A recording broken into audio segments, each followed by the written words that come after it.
Okay, we are back. We lost connection. I do apologize. I don't know what's going on. But again, welcome to Injustice Investigations. We're going to give you a update on Jussie Smollett. Back on January the 29th, the actor from the television series Empire made a police report alleged that he had been jumped by two men yelling racial and homophobic slurs. These two men also had a container of bleach that they poured on the actor. These two men also put a noose around his neck. When he first made contact with them, it was 20 below in Chicago that night, extremely cold, 2 a.m. in the morning, wrapped up, coats, caps, but they knew exactly who Jussie was. He alleges, they said, "Hey, aren't you that guy from Empire?" He told Robin Givens, "I didn't answer because that's not my name, Empire." "Hey, Miss Collins, how are you? Love you big time." Then they said, "Hey, motherfucker, nigga," and he answered to that. So I had a problem with that. You won't answer to the name Empire, but you answer to the name nigga. Well, we know that Jussie alleges that he was beaten that night. There was a hate crime that lasted approximately 60 seconds. There were many, many red flags in Jussie's story. Jussie told Roberts from Good Morning America the other day that if he had said a Muslim had attacked him, that people would support him more. He also blamed Donald Trump for being attacked. He received hate mail to Fox Studios prior to the attack, laced with some kind of white powdery substance. We now believe that could be aspirin or Tylenol. Good afternoon, Frederick Ellis. Yes, sir. Thank you kindly, brother. Glad to see you here watching, man. Thank you big time. Now, keep in mind this was a hate crime. And he was on his cell phone speaking with his agent at the time of the attack. He had a salad in his hand at the time of the attack. He had a salad and a sandwich from Subway in his hand while the attack was going on. He first said that him and his manager or agent was talking while the attack was going on. He later said, "No, my phone was in my pocket, but the agent or manager could hear everything that was going on." If I'd have been the agent or the manager, I would immediately call the police, but the agent didn't. Well, he was asked if he wanted extra security prior to the attack because of the hate mail and his text messages laced with hate as well, and he declined that. 2 a.m. in the morning, there's no food in the house. He was hungry, and he went to Subway to get something to eat. Well, if there's somebody waiting at my house on me, I better bring them something back too. They may not be hungry now, but they're probably going to get hungry later, just like I did. That was another red flag. When he showed up in the apartments and with the noose still around his neck, that was another red flag. Well, he kept that noose around his neck, told the manager what had happened to him. He had been attacked. It was a hate attack. They didn't call the police until 42 minutes later. Okay? The police were not called until 42 minutes later. Be mindful of this.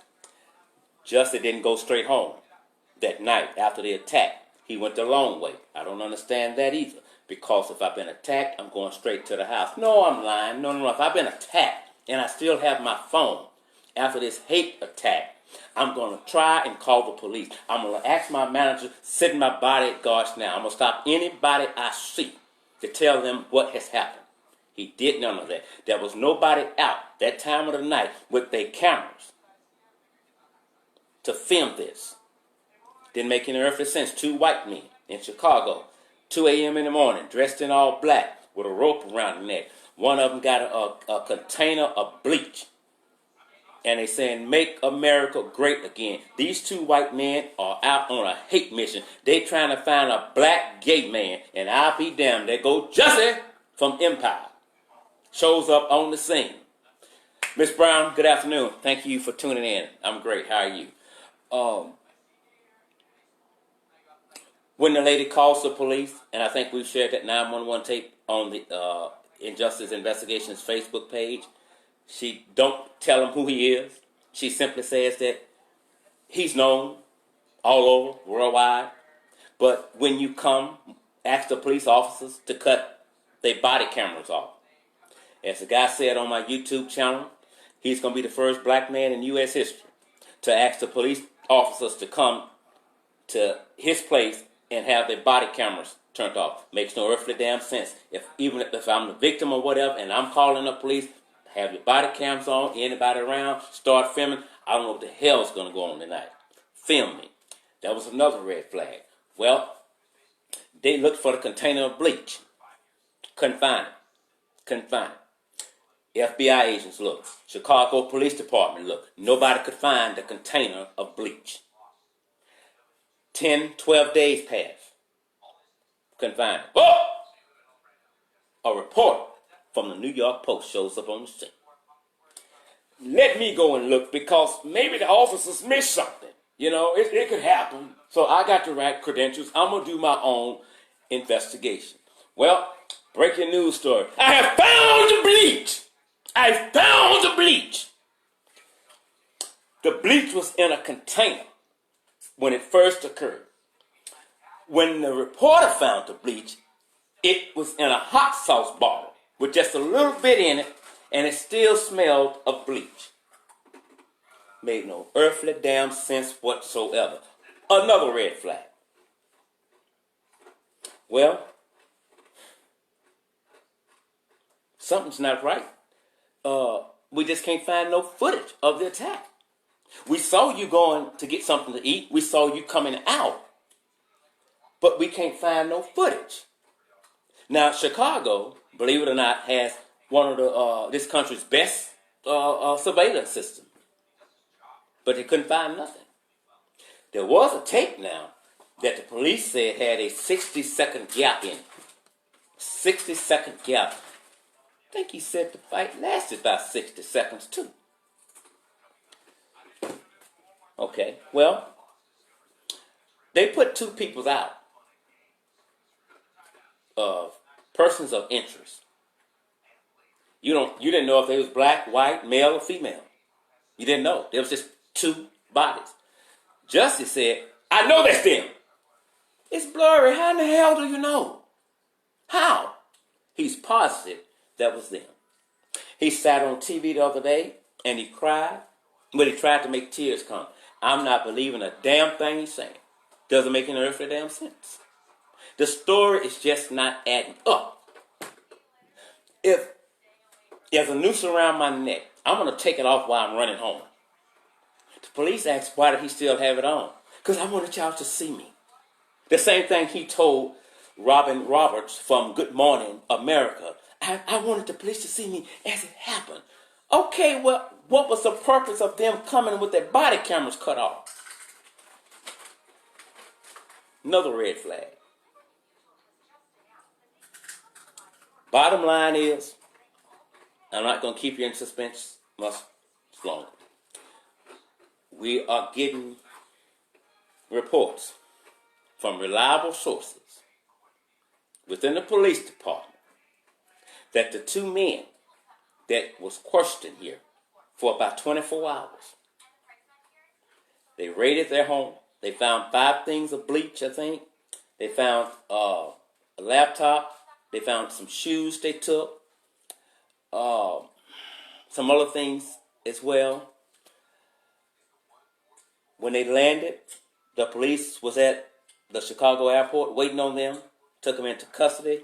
They kept telling us they're not suspects, they're just persons of interest. Then it went from being persons of interest to possible suspects to we've let them go. Okay, now this is getting confusing. What the hell is really going on? Yvette says he still had the phone. Yes, he still had the phone during the alleged attack. His phone was still intact when he got to the apartment. Nothing was wrong with the phone. The salad was still intact. The sandwich was intact. Everything was fine. Another red flag. Well, now, the police eventually sent out a press release. We released them. After we interrogated them, we got what we wanted. We got the evidence, to be exact. That's what they said. We got the evidence we need. And that's all they said. Well, the attorney comes on TV and said something to the extent about they have been vindicated. They gave them what they needed. And I think a reporter asked him, well, what does that mean? And she said something to the extent about you'll find out in due time, but they will not be going to jail, basically.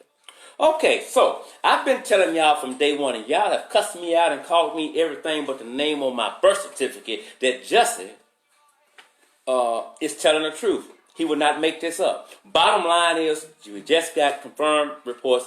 Chicago Police Department said Jussie Smollett of Empire orchestrated this attack on himself. Why? I have no earthly idea now. I'm sure we'll find out shortly here.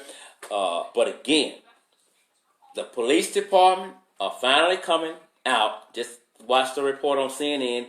Frederick Ellis, Professor Frederick Ellis, sent me some information a little while ago, and I got to make phone calls right then and there. So somebody says it means that Jussie is going to possibly be locked up. I don't know if he's going to be locked up or not. I would like to see him locked up. And I'm going to say it again. I would like to see him locked up. I have no pity for him, and I'm going to tell you why. If there had been two white men in that area, and the cops wanted to, for whatever reason, they could have locked them up. They could have tried them in a court of law. And if they want you to, they will convict you on a lie. And Jussie Smollett from Empire would have carried this thing all the way and let those men rot in prison. I don't want white folks doing it to us, and we shouldn't do it to them. It's just not right.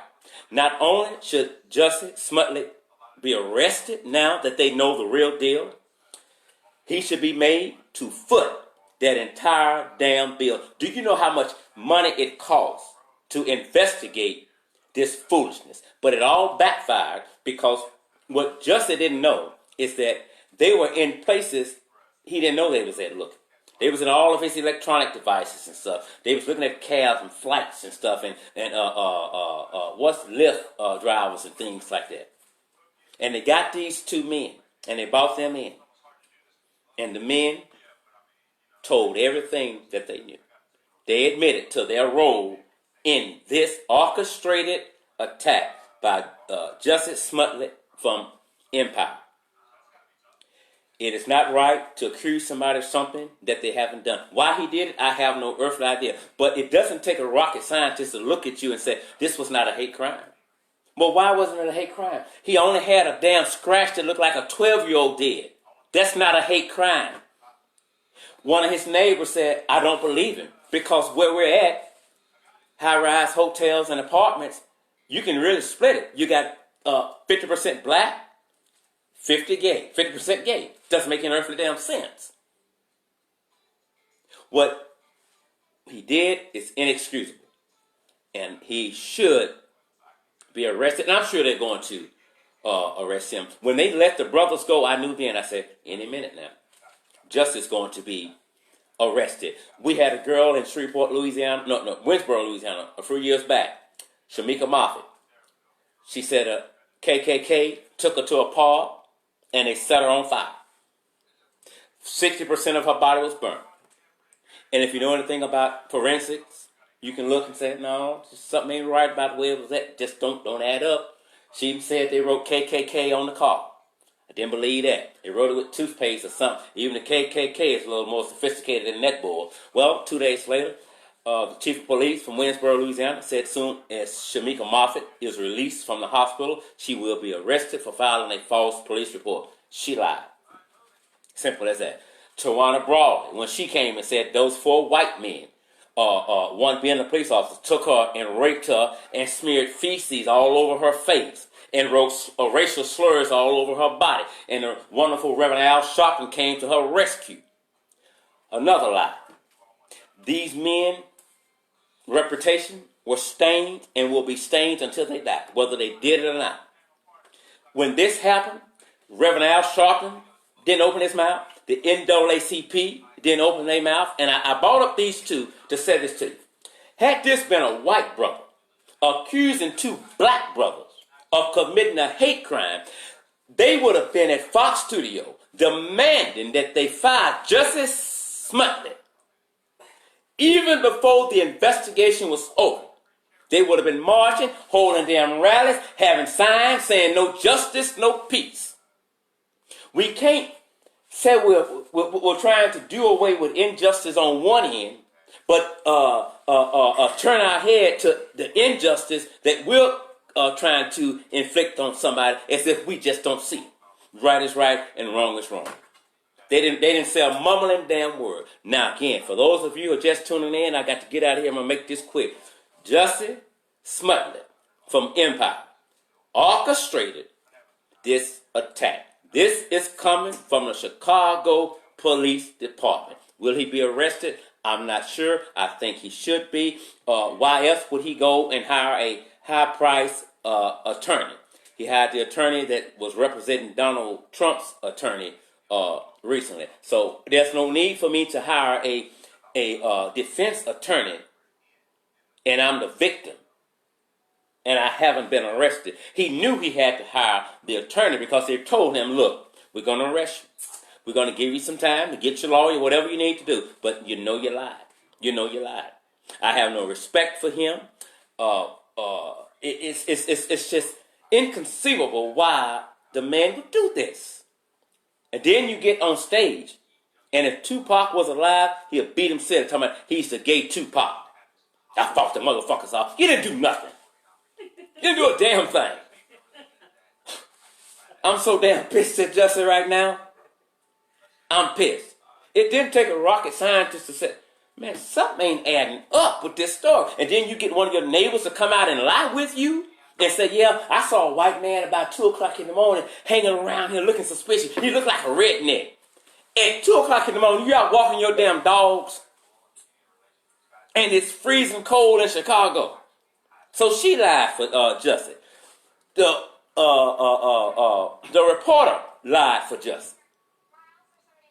There's enough foolishness and hate going on in this country today without someone adding to it. What he did was wrong. And the next time I come before the cameras, I hope I'm coming to tell you that Jussie Smollett from Empire is in handcuffs. I'll show you those. I'm Al Scott with Injustice Investigations. If there's anything developed later, we will bring it to you. Frederick Ellis, thanks for the phone call. I love all you all. God bless you. Until we meet again,